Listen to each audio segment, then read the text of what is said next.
ladies and gentlemen, in this episode of the Daily Rep podcast, we're chatting to Lara Rebecca. Now, Lara isn't just someone who's overcome anorexia and she's turned those experiences into the lessons she teaches today, because that what is the main theme of the podcast we spoke about last time when I spoke to her. However, in this episode, I feel that it's a different chapter that she's had, and I am really excited for you guys to hear about this one, and I'm really excited to chat to her about some of the updates that she's got now working for the UK Sports Institute. I need to get that one the right way around because it's changed.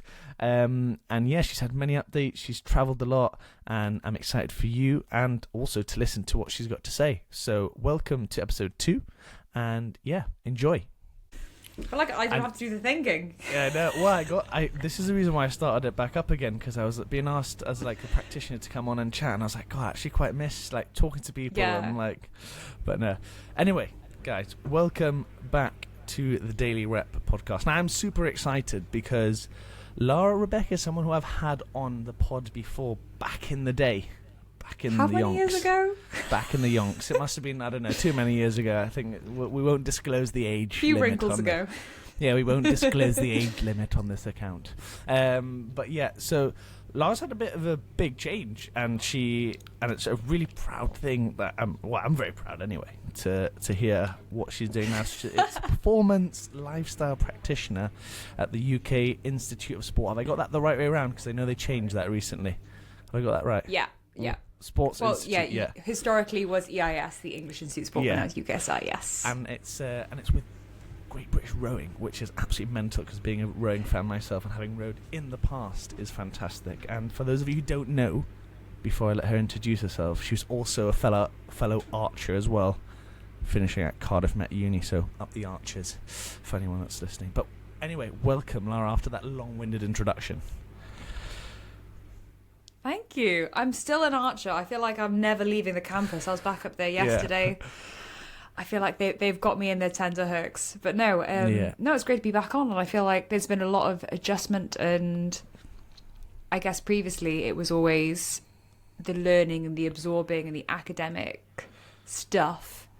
And now finally starting to actually apply it in the real life. And stuff beyond the classroom. Hallelujah. Yeah, I know. And for anyone who hasn't listened to the first episode, listen to this one first and then go back to the other one, because we covered some brilliant stuff on there, and we'll get into a bit more of it, like a recap.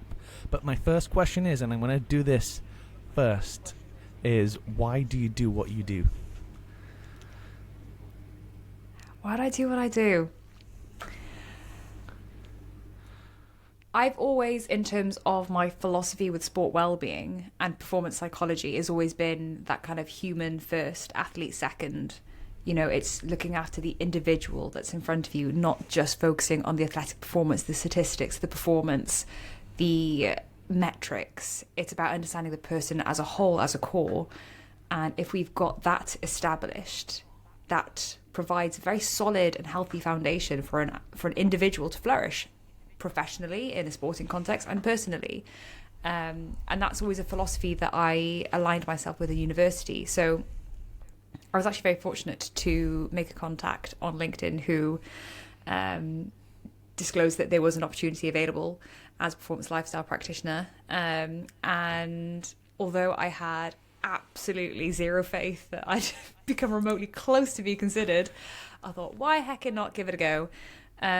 Fortunately, things went quite positively, and I was able to get the role, and it's very exciting now for that initial philosophy to be put into practice, because performance lifestyle is quite literally that whole ethos. And it feels quite surreal still, I think. Nice. I love that. I love the change in mentality from when we spoke last and then how we're speaking now, where you're embedded into sport and you get this feeling of when you work with athletes and compared to just being in the classroom, it's so different. I don't know about you, but I found it a massive jump in terms of my just being a human being and being a bloke and being a person over just being a coach and being a trainer, coach, S&C, whatever you want to say. It's ironic because one of the main components of the role is supporting athletes during transitions, whether that's through injury, whether that's through career development, retirement, going up from development to senior squads. But really, this role has been a huge transition for me. Like, going from being a student and having that identity for so long to now being a working person, being in the environment, being within the industry, embedding yourself within this incredible atmosphere that's, can sometimes be quite intimidating. Yeah. It is pretty surreal, but it is definitely a transition for me, just going from the learning, the absorbing, being the student, to now being trusted enough to be put in this environment and have my input. So no, it is quite... It's still new. It's still very fresh. I only started the role in August, and we are coming up towards the end of November now. So I'm still definitely in the learning process. Time's flown, not flown. Flip, it's flown. Time's flown. It has indeed.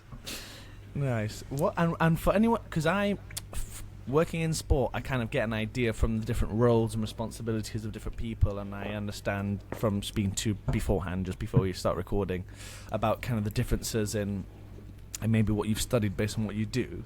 But for the listener and anyone who maybe hasn't quite heard of a performance lifestyle practitioner before, is it closer to being kind of a mentor, if you like, or being closer to the psychologist, which is typically seen in professional sport? So more of the coaching perspective. So I'm not a sports psychologist, although my academic background is within sports psychology. I don't have the official sports psychology accreditation. But a lot of the components I really enjoyed within, and fortunately there was a coaching module within my postgrad. But no, it's more so a coaching-based practice, because the role that I'm doing now has been adjusted. It was a performance lifestyle coach, but I don't have the qualification of a coach quite yet, and that's something that I'm developing now. But really, we want to acknowledge the fact that these individuals already possess the resources that they have to develop, to be able to grow, to be able to overcome certain challenges, barriers, and be that facilitator, be that encourager, be that person to guide. We're not there to advise, we're not there to handhold, we're there to empower, we're there to provide autonomy to the individual, and kind of just remind them that they have the resources available to them. It's just us to potentially help dig it a little bit and help, guide and help, collaborate in this journey. And yeah, it's very collaborative. It's not just directive. And sorry. Nice. No, I love a time. This is how I want this new kind of this new era of the podcast to be, because I think it almost followed a bit of a trend last time, from where it just kind of went off a script, and I was like, oh gosh, didn't really fancy it. It's just a chat between two people, which is what I'm loving so far about this. And what my kind of next thought I had on that was, do you find that you are so much more important in a sport like rowing, which is based on, for anyone that isn't aware, like rowing is probably, they base a lot, and every other Olympic sport is normally based around a 4-year Olympic cycle. Maybe other sports such as like triathlon and athletics and cycling and stuff, there's other competitions and things, but very much rowing is, off the top of my head, it's kind of the Olympics, the World Championships, maybe some European Championships for younger squads, and maybe Henley Rowing Regatta is kind of the main big ones. So a lot of them, from what I know as well, and having mates who row as well at quite a high level, it's not a full-time job. It's not like they're a professional cricketer, professional footballer, professional rugby player. A lot of them are still working and things like that on the side. So do you find that it's a lot harder? I could challenge that. Go on then. Rowing's a full-time job. My goodness, have you seen the training schedule? I definitely think it's a full-time job. I think from like an out of the boat kind of thought process of them, maybe few of them being Olympic, maybe if they don't have any funding and they're just coming through, maybe through into the pathway of being selected into an Olympic boat. Is that fair to say? So sorry. Repeat that. So in terms of the environment that I'm embedded in, you have the individuals in the senior squad that are under APA, so have funding to be there. It's not a payment, it's an award. Right. But you are correct in the sense that there are athletes that have been able to balance their rowing commitments with a job. However, that job needs to be understandable, that this training schedule is so intensive and all-consuming that they do need some flexibility. So one of our components as performance lifestyle practitioners is encouraging career development alongside. So when they do come to the inevitability of transitioning out of sport, that they do have a career alongside, they do have an opportunity to transition away and feel as though they've got something to fall back on. Nice. But that can be very, very challenging. They'll have 3 sessions on a Monday, 3 sessions on a Tuesday, 2 on a Wednesday, 3 Thursday, 3 Friday, 2 Saturday. Morning sessions starting at 7 a.m. It's back to back and it's relentless. And the time in between sessions is more so about fueling and recovery and getting ready for the next session. So as long as you have a career that is understandable and considerate of those demands, it is really difficult. And that's one thing that I do make sure that I remain aware of, is although we are trying to encourage these athletes to have a career alongside to develop a more well-rounded identity, it is difficult when the demands are so high and the pressure is so high and the commitment is so all-consuming. So it is definitely trying to encourage that balance, but within reason. Yeah, and that's what I love about having different people on the podcast. I didn't know that, to be fair. I didn't know that they had that funding from there. I think I'm probably kind of used to what I'm reading in different kind of articles and things like that. So it's so amazing to see that. And this is potentially just if it's the environment that I'm in, because I'm within the GB squad, so it is the elitist of the elitist, but for other squads may be very different, obviously, and if they're not within that cycle, so it would be very different. Yeah. Do you still feel that from being in such a cycle, like 4 years, it's maybe... how do you feel that from your experience so far they kind of challenge themselves? Just like I've asked you, why they do what they do, is it always Olympic Games in 4 years' time or 3 years or 2 years' time? Or is it kind of like, I do it because I love rowing? It's difficult to say, because obviously I feel like I'm holding myself back a little bit, because I work with so many incredible performance lifestyle practitioners who have been doing it for years and years and years, and who have been able to participate in multiple Olympic cycles, and I'm literally a few weeks in. So hopefully what I'm saying isn't total waffle, but also in regards to if you're there, the ambition and the goal is to be embedded within the World Championships. It is to do the LA 28 Games. That is the overall goal, more so. From what I've gathered so far. But again, I'm a newbie. That may not be the case. But the majority, if you're in that environment, you're working towards LA. This is this is the whole reason why everyone is there. It is the games. Nice. That's brilliant. I think I feel like we need this conversation in a year's time when I've definitely had a lot more experience. Yeah, 100%. 100%. Hopefully the pod's still going by then. That would be brilliant. But I think from your experiences then so far, and again, if it's all right with you, just to go over some of your experiences so far, because I feel like you've definitely for someone, if you don't mind me saying, of such maybe from a working perspective in professional sport, it's not fairly new, but you're only just getting started. You've had an incredible amount of life experience, and I think this title that you've got at the moment probably fits you spot on. So I'm so glad you say that. I didn't want to pivot too much. Yeah, no. How do you reckon your experiences, and if you don't mind going over them for the newer viewers, has kind of helped you in working with people? I think it's been an interesting one, because I feel like I separated myself a few years ago. I was the academic, and then I did my extra stuff. And the extra stuff was where I did my advocacy work in terms of mental health and eating disorder awareness, my podcast. But then all of a sudden, what I was doing academically started to blur a little bit, because all of a sudden, rather than biomechanics, I was more so interested in sports psych. And then sports psych became athlete well-being and mindset.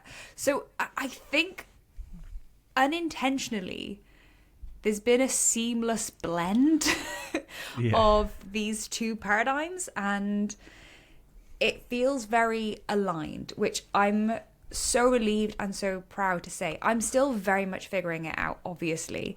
I finished my dissertation and I went on a one-way ticket to Asia and had an existential crisis and didn't know what I was going to do with my life, and I'm still in that process of figuring it out, as we all are. Yeah.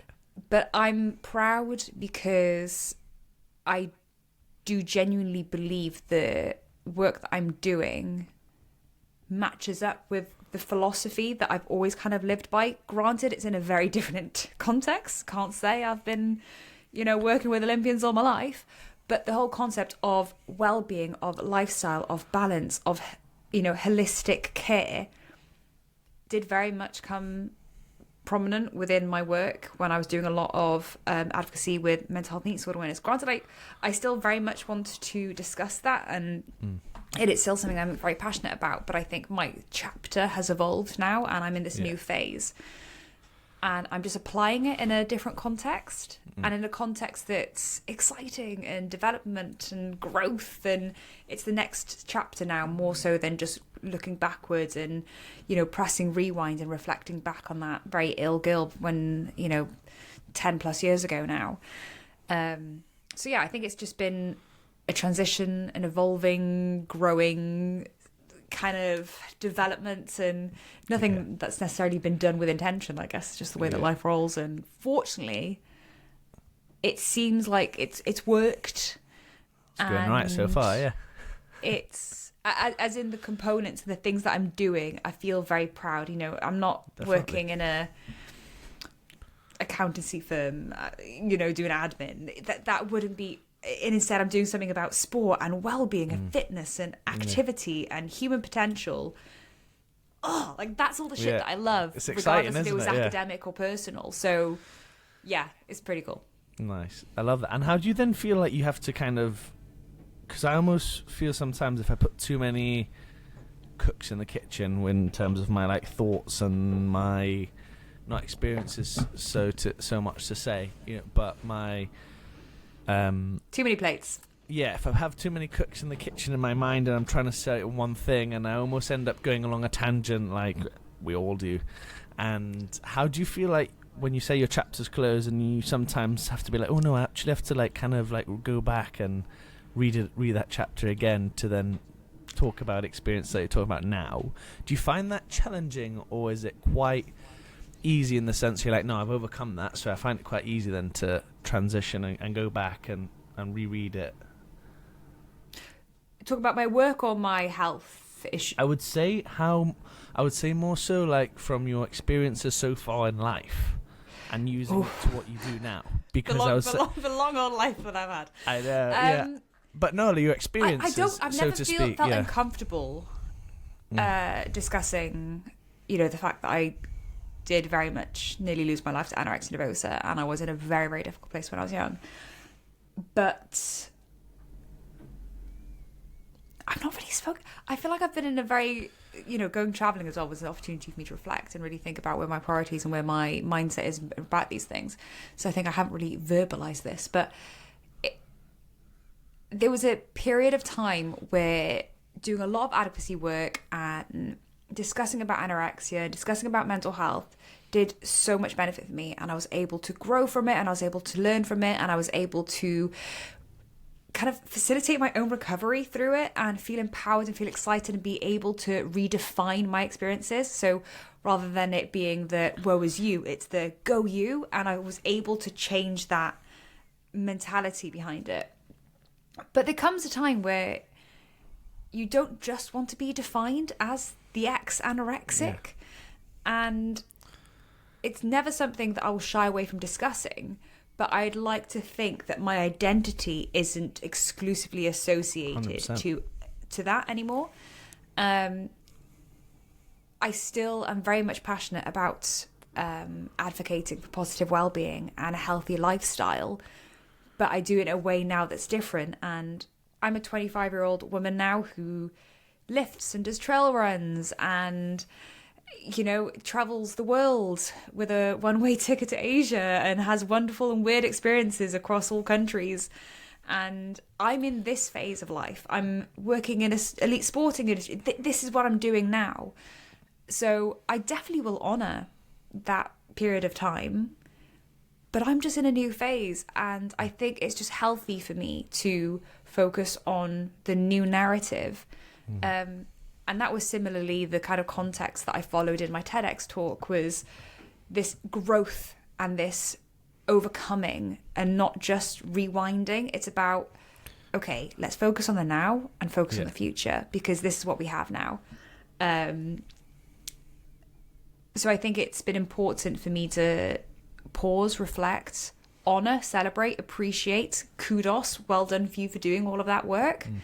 But we're in a different phase now, and it's another exciting one. And I embrace every single one, but we've recently embarked on a new one, so let's see how this one goes. I love that. Well, so I literally got it tattooed on my arm as like one day at a time, because I'm like, sometimes it just changes so quickly and changes on an absolute dime, and I'm like, yeah, to be fair, I'm looking too far ahead, I'm looking too far back as to what's happened, and I'm just like, really, is that going to affect me in the future, or is that going to affect me, which is already gone? So I love that.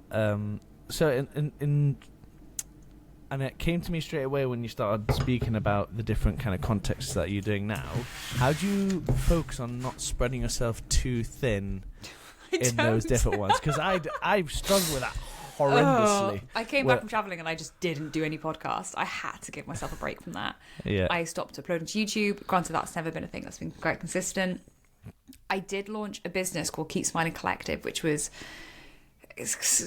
not hugely, it was just because I was doing a lot of advocacy work and it gave a bit more professionalism behind it. And I think just by my perfectionistic standards and the expectation I apply to myself, there's always has to be this extra bit, and the more and the more and the more. And I realised I needed to strip it all back. And going away and backpacking and allowing myself to not take a laptop and just to totally immerse myself in life. And guess what? Nothing happened. Nothing went wrong. Nobody came at me with daggers because I didn't upload a podcast episode. Nobody gave me crap for not, going to a random corporate event and doing a keynote talk. It was okay. Yeah. We all survived. So the sun still came up the next day. Exactly. I had to learn that, okay, that served a period, similarly to your previous question. It served me for a period, and now we're in a new phase of it. And I think being in this very transitional process of life from student to mild existential crisis to now getting into the world of work, I had to just strip it back, focus on this new, because this role, although exciting, is very all-consuming. It's not in the right country for a second. I'm having to travel a lot. I'm having to stay over. It's emotionally quite demanding, as well as like the early mornings and, soaking it all in. I'm trying to take as much as I can and in. So I wanted to pause things for a while, but now, okay, trying to find a level of recalibration that I can start sprinkling things back in, but trying to do it in a way that's not overly pressurizing. And okay, if I relaunch the podcast, it's okay if it's simply just episodes uploaded on Spotify, and it doesn't have to be picture perfect videos that with cinematography and reels and da-da-da-da. It's not just all or nothing. I'd still love to have those conversations, because more so I've done it for the selfish purpose of being able to connect with somebody, and it just happens to go on the internet as well. So I think it's just taking a step back and remembering the why are we doing this in the first place, and not getting caught up on the external noise and the expectation and the pressure of doing certain things to a certain certain standard, because that's what the status quo is. It's just appreciating that I'm doing this right now. This what works for me. This should be celebrated regardless. And it's hard because we're perfectionistic and we want to achieve, we want to do things to the best of our capabilities. And if it's not to that standard that we know, we doubt ourselves, is it even worth it? But I think if we do these side passions, we do these side creative things that align hopefully to our careers, we've got to do it in a way that's sustainable and that's healthy for us. Because if we're just doing it, we're doing it for the sake of doing it and just burning ourselves out, and it's far too easy to do that nowadays. Definitely. I think that, and look, I'll be open and honest, I think like it's brilliant to you say that, because I think I probably got the thought of restarting the pod probably like maybe would have been back end of last season, so it would have been like kind of maybe like August, September Such time. A sports person. I know, yeah. back last season. I don't even think about months of the year anymore. It's kind of like running like, right, cool, the summer is the summer, that's when we play, and then it's just like the winter is like the winter. Yeah, I don't even say like November, December. Same as the days of the week. It's just like, right, are we training that day? No, we normally play on the weekend, so like, yeah, we'll play. But yeah, I got that thought again back in kind of August, September time, and I was toing and froing, and I was like, oh well, what's different now to what was when I was doing it before? And I think you're 100% spot on, and I got to a point where I was like, how everyone else is doing it. Well, literally, or not just that, but having on, I got more satisfaction, no word of a lie, and I'm not going to mention any names, because I got more satisfaction from speaking to people who are maybe less known. Well, bloody hell, English would be nice, Fitzy.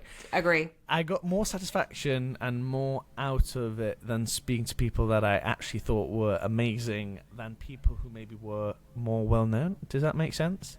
And when I kind of pulled the trigger to do it and to restart it, and it definitely came from a place of being in a bit more we both know how Cardiff is, very outgoing, and it's mainly for a lot of people who are outgoing, and there's lots of stuff to do, and I've come to a place where I am now, and it's probably, I'll be honest with you and everyone else, it's not quite the same, and you almost feel like talking to people on a deeper level and an emotional level in that respect makes you feel less. I'm gonna be a man admit it in general, and just say it was probably a feeling of loneliness a little bit to a certain extent, and when you speak to people, and not just on a podcast format, but it might be over the phone, it might be some guy that you bump into on the street or something like that, or someone you meet in the shop, and you're like, that changes your day and it changes your attitude and perspective on things a little bit. So I'm glad that you mentioned that, to be honest with you. Yeah, I think sometimes we get so caught up in it, you just forget the initial reason and just the benefit of it. And just, I know that my evening is going to be so much more like upbeat now, just because I've been able to reflect and have this conversation with you and connect and like it. But it's not. It's also, it's like for selfish and selfless reasons, like to be able to talk with you and reconnect. But then also you asking those questions that nobody's asked me before, because nobody's known me in this season. Yeah. Like, I've only been public podcasty as the advocate, not as this chapter now. So it's benefited me knowing that, like, I've literally just chucked some notes down of, like, stuff that I want, like, an episode that I want to focus on, and, new identity. Like, I'm writing things as I go along, because you're making me consider things. Good, nice.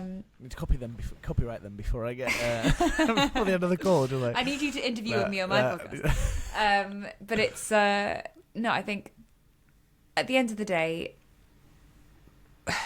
we live in a difficult world as it is. Let's just eliminate the pressure and just remember we're doing this for the sake of connecting. Don't focus on the statistics and the downloads and how beautiful your reels are and how TikTok, Instagram, or whatever the hell it is has, done this, that, and the other. Fundamentally, the value that you will seek from creating your podcast are from these conversations right now in the moment, not from your algorithm. Definitely. Yeah, no, 100%. I think that's why I felt that I burnt out. Great for the ego sometimes, but it doesn't last. Oh gosh, when that Instagram hits that reel and you get over maybe like 6 or 7K, and you're like, jeez, I have made it. I am over 200. There. I'm happy. I am there. But I think that's why I definitely burnt out last time, and just got to a point I was like it wasn't so much a number. It wasn't like, oh yeah, 50 and I'm done kind of thing. I don't know, there was a point where I was just like, similar to what you mentioned, and this kind of new generation is going to be a bit more about speaking to people. And even though I do feel like I do have some knowledge in some areas, I feel like it definitely comes out better when I'm speaking to someone. So I'm not going to, hopefully, fingers crossed, I'm not going to do any solo episodes because I don't feel like it gets the best out of me, if that makes sense. And that may be a bit selfish, but like you said, I was thinking about, because I feel like when you do solo episodes, you have to prepare and script, and you can't bounce or have somebody, not argue, but challenge your thought process, and you've got to kind of define what you meant in a better way, or you've got to provide examples rather than it just being too scripted. Yeah. Script is a word, isn't it? Yeah, script is a word. I would just listen to an audiobook then if that was the case, wasn't it? I suppose.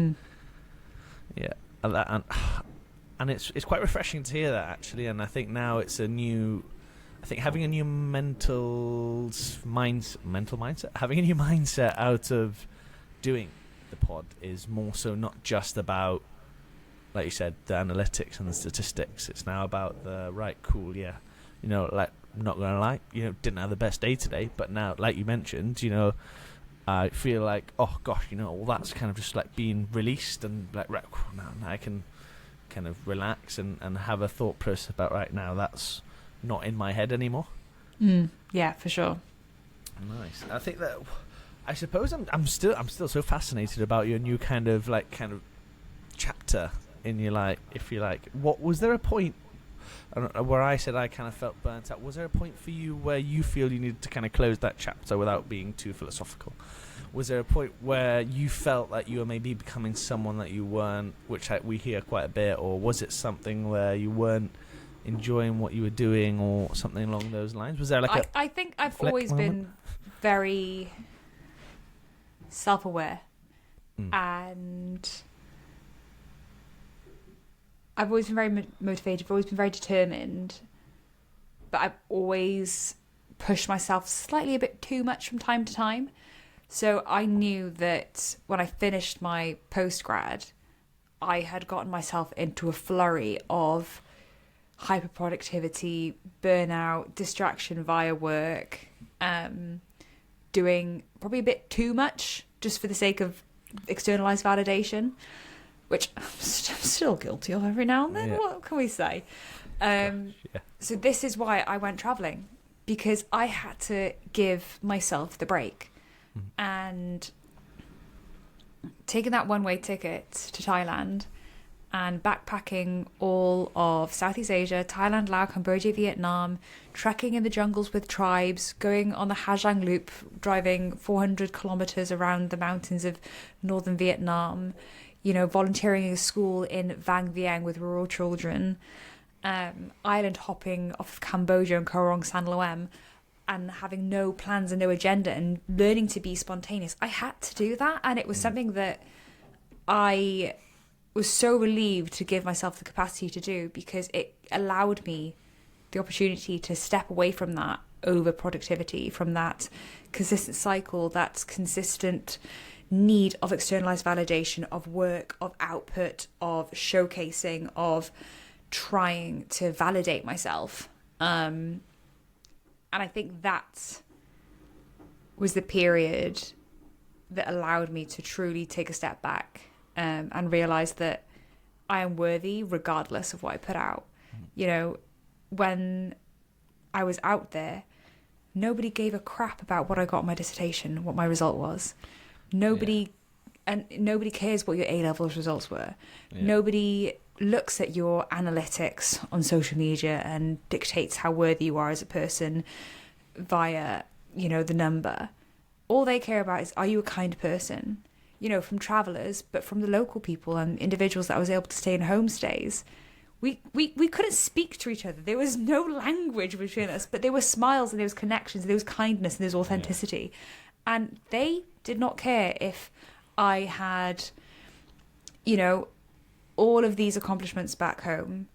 They just saw the individual in front of them that was quite tired and quite dirty, but they saw somebody that was kind, and that was good. And you know what? That was more than enough.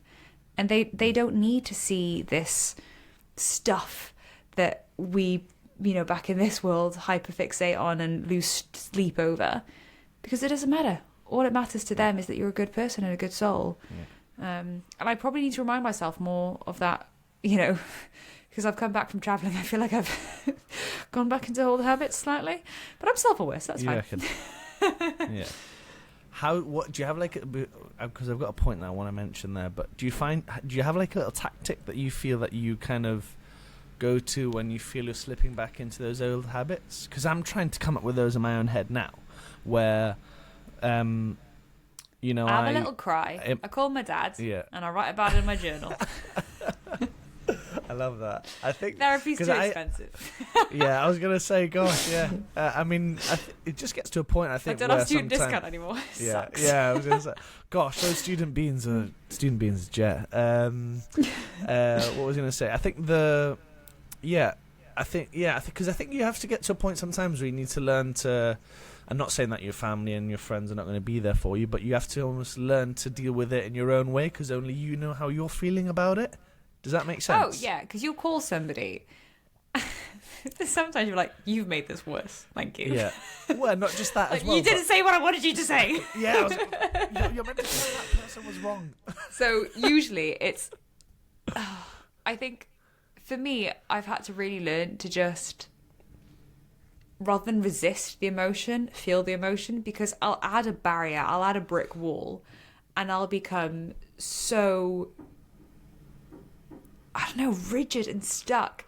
And if I just allow myself to crumble, if I allow myself to experience those emotions, it just releases a layer, and it all has come back to acceptance. And that's why I wrote in a recent journal entry, it is about acceptance of the experiences that you've gone through, the emotions that you have, rather than resisting, rather than feeling guilty about having, just accept and be a little bit more self-compassionate. But in practice, it's difficult, because sometimes you just want to be pissed off, and sometimes you just want to be anxious, and just sometimes you've got to go with what your brain is telling you. But do that to an extent, and then try to be a bit more wise with it. So I don't necessarily have an immediate mechanism, because life has ebbs and flows, and sometimes it is a work stress, sometimes it is a life stress, sometimes it is something that it is within your control, and you're able to provide yourself with a bit more of a wise headspace to overcome that challenge. But sometimes it's something so deeply out of your control that the only thing you can do is surrender. So I like lists and think, what can I control, what can't I control? Writing, I do that a lot, and just removing yourself from distraction rather than just having constant stimulation. Allow yourself to just go on a run without music, to actually be able to listen to your thoughts. Do the washing up without having a podcast in the background.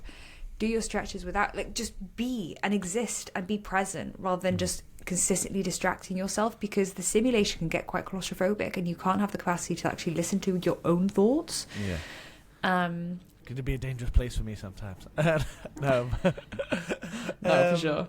I think that's brilliant, because I think from my point of view, sometimes I almost struggle to accept that it's okay to be pissed off at something or to be upset at something, because I think I'm so bloody lucky where in the position I am in work and life, and sometimes something happens and I'm pissed off about it, and people in my close inner circle can see that I'm pissed off about it, and they're like, oh, what's wrong? And I'm like, I don't want to express it, because I'm like, is it really that important? Do you reckon it's almost, from your point of view, to me, me talking to you, do you reckon it's all right just to then just let it out and just lash it out, even if Absolutely. it is? Absolutely. My goodness, everyone,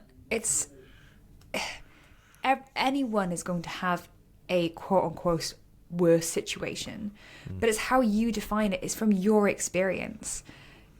Something that may heavily impact you may not impact somebody else, because they have different connotations, or they've had different experiences, or they've had different upbringings, or they're in a different scenario, or that triggers them more. So I hate it when people get labelled as not worthy of having that emotion.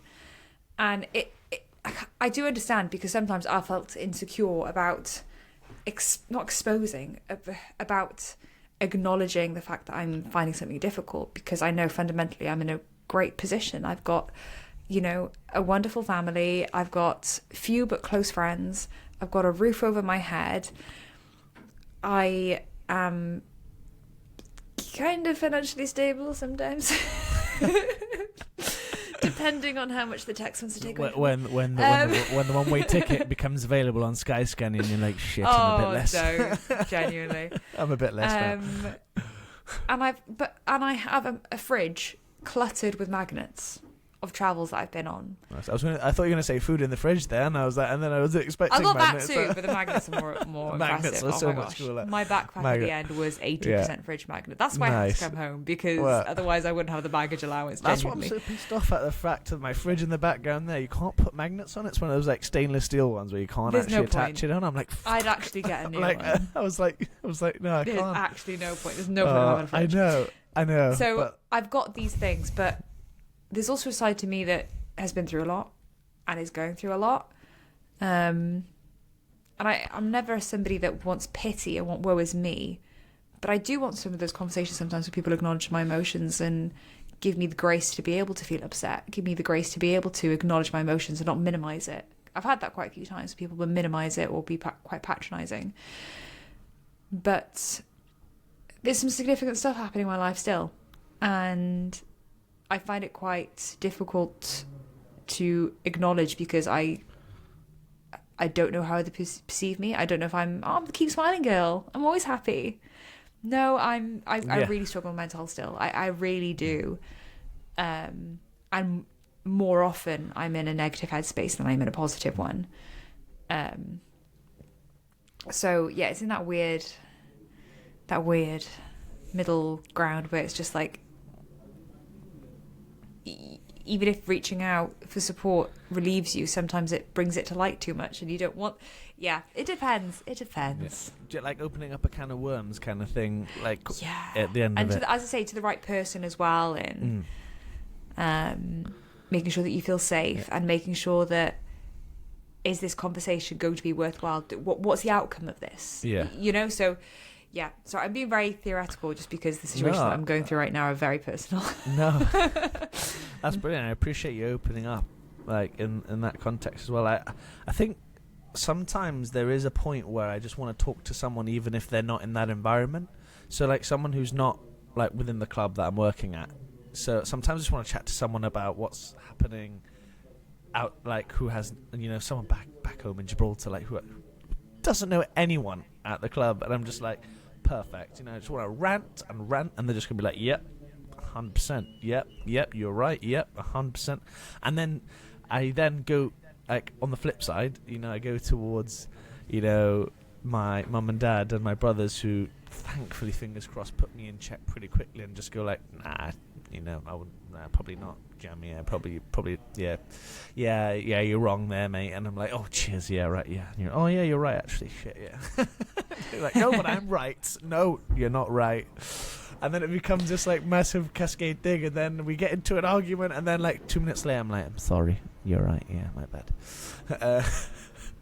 But it definitely feels better, 100%, when I open up, and I think I've done that a lot better in recent years. I used to be a lot more quiet, didn't want to worry anyone, didn't want to bother anyone, and I've definitely got better at that. Definitely saying, no, I'm okay, but at the same time I'm kind of not. But that it's kind of balancing out at the moment. Yeah. Ebbs and flows, ups and downs, left and right. Yeah. And hey, and if you are feeling still like that after speaking to someone, just book a one-way ticket and get some fridge magnets, and that was a bit of a mouthful there. Get some and fridge eat all the magnets. Banciao, and don't. Yeah, don't, I'm gonna act like I know what that means. I'm gonna yeah. Oh, it's a different world for all the best reasons. Nice. What's next for you then, moving forward?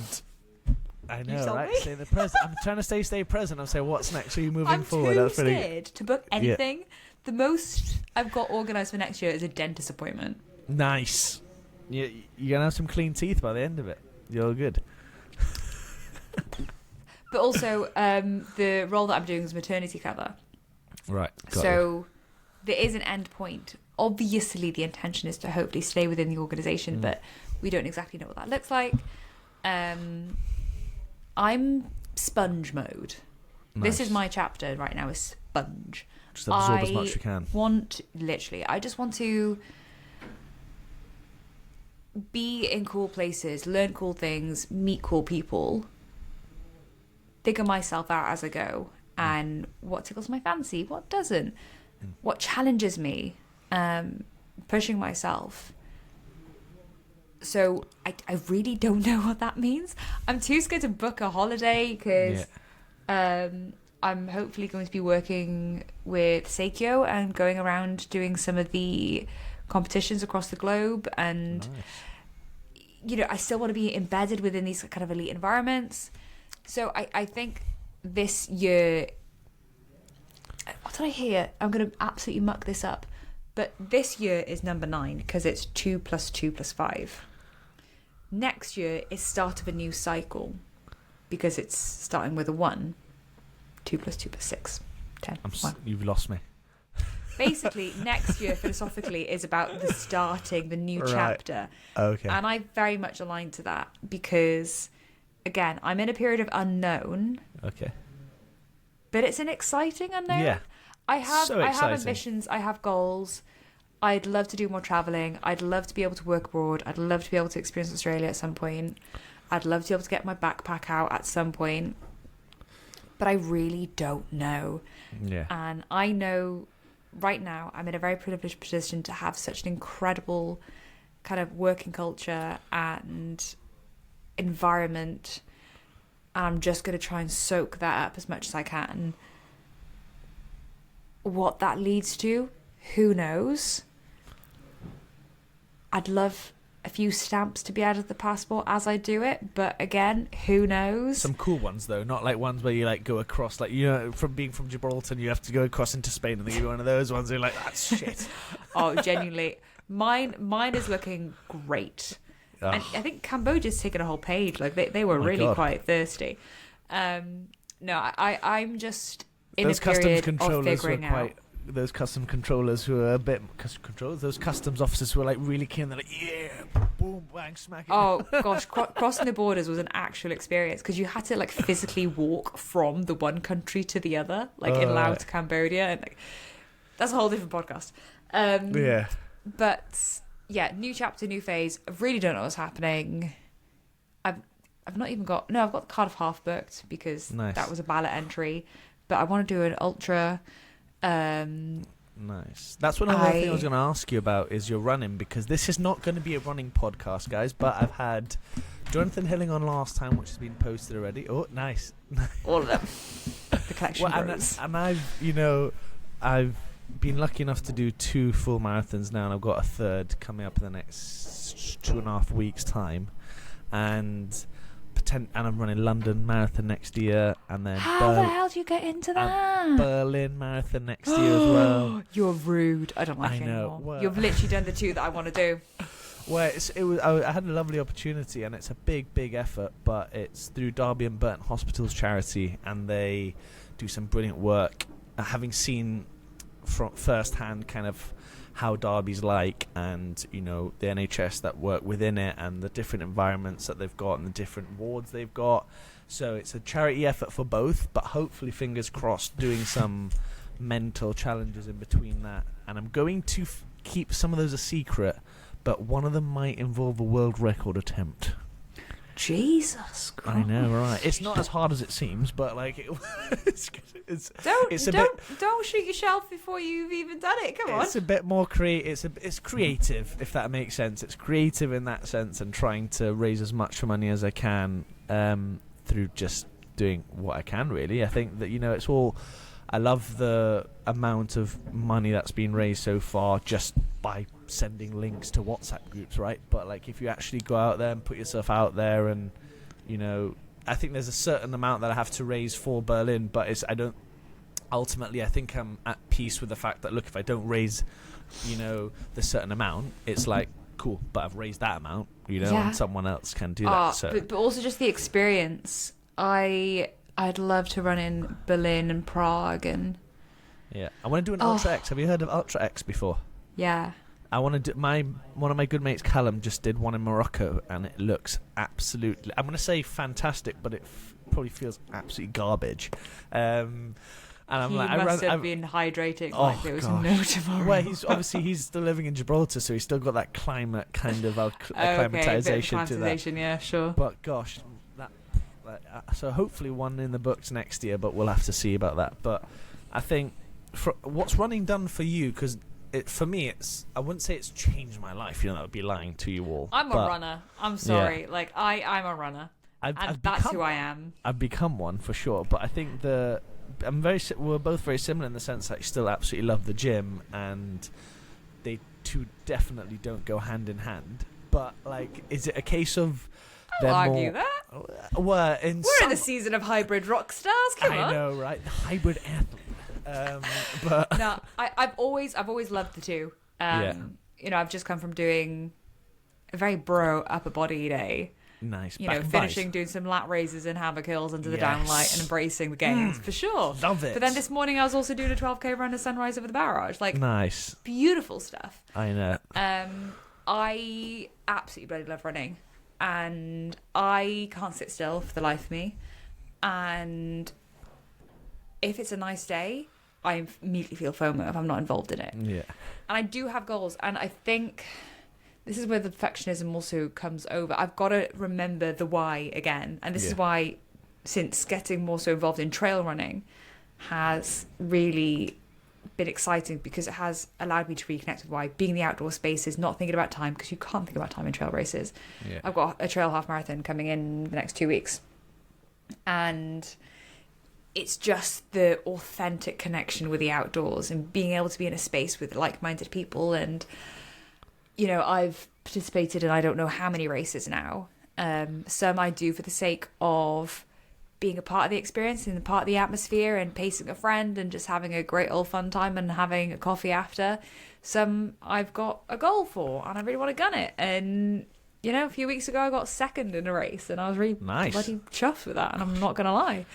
But I do have ambitions. I do have goals. But it's just making sure I'm finding the happy medium of it being a place where I enjoy, because I think this Cardiff Half Marathon that I did recently, I tipped over to a bit more of the stress and the pressure, and it was the one race that I've not enjoyed as much. Okay. And I know why.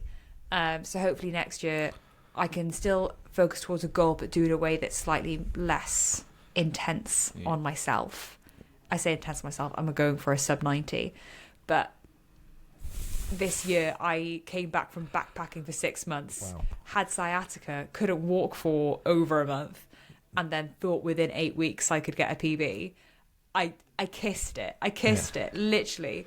But I still gave myself the grief for it not being a significant difference. And it's incredible in hindsight, because you're just thinking, Lara, a few years previously, you could have even fathomed of doing this distance, let alone in double the time. Remember the bloody why. Remember what you're doing in the first place. Like, stop giving yourself so much grief on these statistics that are impossible or unrelated. So it's like having goals, but doing it in a place where you feel content. Do you still feel you need to have something booked, like, in order to? Not really, because I feel like I run more when I don't have anything booked. Really? Because I'm like, it's a nice day, I want to go. Yeah. And I don't. If I have something on the agenda, I get a bit stressed. And I was excited for the Cardiff Half Marathon to finish, because it's like, I could be more purposeful or a bit less purposeful and more intuitive. Yeah. I'm an active person, full stop. And I know some people after the Cardiff Half Marathon took weeks and weeks off. I was like, I always run. Like, it's always a part of me. I'm always a person. I don't just do a 12-week training block and forget about it. Yeah. So no, I'd love to do some more next year. I was supposed to do one in Thailand last year, but I decided to have food poisoning instead, which kind of... Each to their own. Each to their own. That was a bad old time. Chiang Rai before going on the slow boat to Laos and the Mekong Delta wasn't fun. Is that what it's called? Thai belly or something like that? Is it Thai belly or barley belly? And I've just butchered something like that. Something combined, and it wasn't great. Oh dear. But again, it's collaborating the love for travel and fitness and being in bed within a community of like-minded people, and like my Sunday running, club is like, it's like my only socialization. I don't have many friends. Well, that's one thing. So I find them in runners. Missing, yeah. Okay, that's why I run. Yeah. I'm a loner. Well, this is what I asked you because I am yet to experience. Sounds weird, but I'm yet to experience a block of running where I don't have something booked. So I'm interested to be like, well, would I still run? Because I know I would still gym if I've never done a bodybuilding competition. I don't really want to do one. So I'm like, I still go to the gym. So I'm like, right, like what? Like, what? I just love the freedom and the wind and being able to be. There's wind in your gym. It all comes back to. It all comes back to just wanting to be in outdoor spaces for a prolonged period, and running gets you to further distances. Like it's just does, common sense. Like you can get to places quicker than walking. Yeah. Like so. Definitely. Yes, I will run, and you never feel bad after a run as well. That's the one thing I've learned. You never, even though you might feel a bit crappy to start with, but you never feel and go, God, I'm worse than I was when I first started. Yeah, and like whoever says like the opposite is probably doing something a little bit wrong. Because like a golden hour run just hits bloody different, and it's not that, oh crap, I've got half an hour, I'm gonna go on a quick one. I always make sure that, okay, I've carved out enough time to be able to truly honour this and give it some time that it can be meditative and purposeful and not just rushed, and I have to do it. I never have to do a run. I always get to do a run. Yeah. And it's really just dictated by the forecast. If it's a nice day, I'm like, oh, perfect day for a run. Oh my gosh, can you just imagine the sun rising over the barrage? That's going to be incredible. It's pissing down rain. I'm not going out there. I run because I like it, not because I feel like I need to do it. Yeah. No, I'm the same.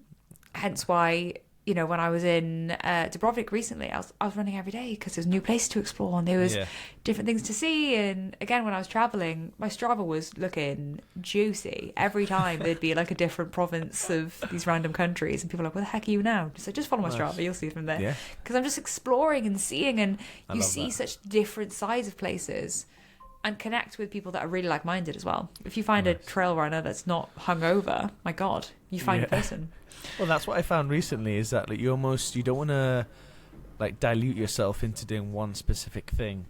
And I think it was like it was on a bit of an extreme where I was just like, this guy I follow on Instagram called Schooner Scorer, and he basically just rates pints. And then like he did 4 of those videos like before he ran the Chicago Marathon. He was like still did like a 250, and I'm like, well, I think you can then probably live your life then, I'm pretty certain then.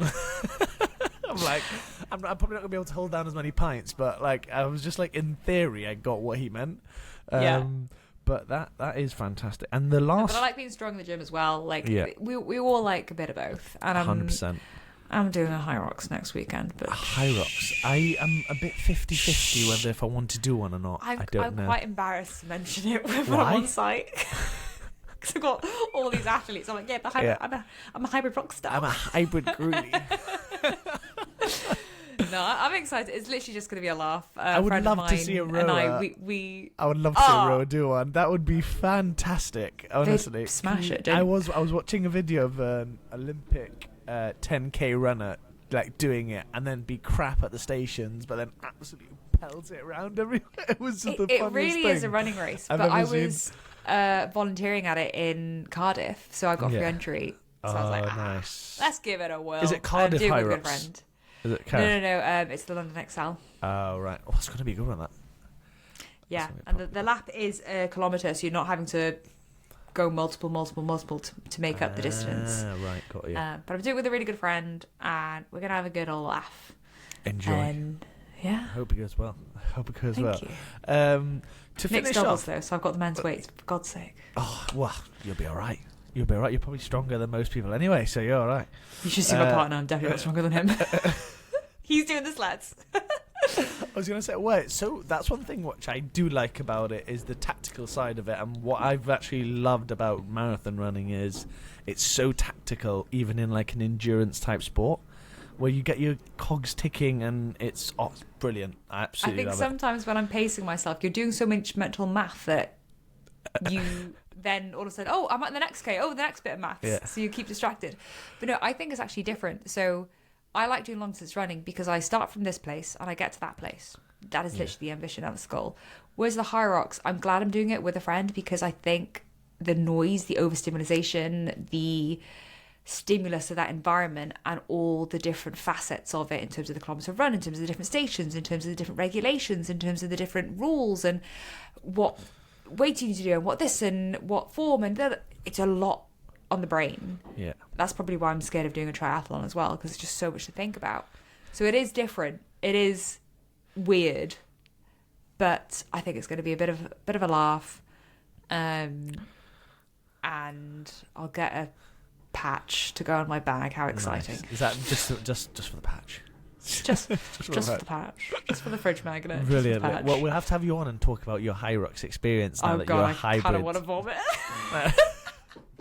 I'm just thinking in my head. I'm like, what should I title this? I might just go like how to be a high rock. Please how to be a hybrid athlete. Oh god. But no, it's been absolutely incredible to chat to you. And I think the last question I've got for you, and I think I know the answer to this, is going to be: how will you continue to do what you do?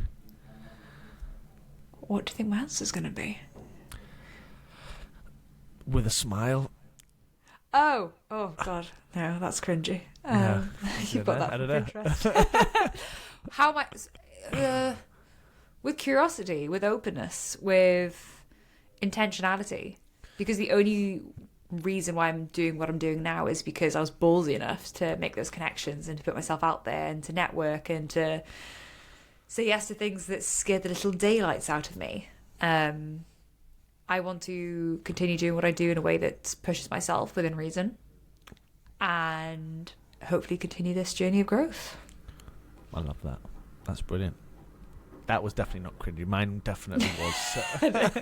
Sorry, that was offensive. It was beautiful. It was gorgeous. I'll crop that bit out. But no, thank you so much for coming on, Lara. It's been fantastic. And hopefully, fingers crossed, it won't be the last time we see you on. No, definitely not. And it's been fantastic to catch up. And best of luck with the rest of your... When you get the job full time, we will then chat again. But when, not if, when. So yeah. Sounds good. But yeah, thanks so much. Obviously, I'll leave absolutely everything for you in the description below, so please do show your support and drop her a little message on Instagram about how well she's going to do at her high rocks, because I know she'll hate that. And then, yeah, we'll chat. Thank you very much, guys, for listening, and we'll catch you very soon. Cheers. Bye. Ladies and gentlemen, that was interesting episode, because it wasn't going to go down, or it didn't go down the way that I thought it was going to and what we're going to chat about, but I think that's so much better than the way it probably would have worked out, the way it did now. So if that makes any sense whatsoever, the way that Lara portrays life and the experiences that she's had at such a young age is mental, and it inspires me a lot to kind of get myself out there more and do things which I haven't done yet. So please do check her out in the description, show her lots of love, and I'm sure it won't be the last time that we see her on one of our pods. And yeah, please do like, subscribe and share this pod to whoever you think might benefit from it. And again, just a reminder, obviously this pod did include some talk about mental health and eating disorder, so if you were affected, I've left the links to Minds and the NHS associations for their respective fields, and if you ever feel that you need to talk to someone about it, please do, because it's so important, and there is people here to chat to you. So please have a fantastic rest of your day, guys, and we'll chat to you very soon in the next episode. See you later.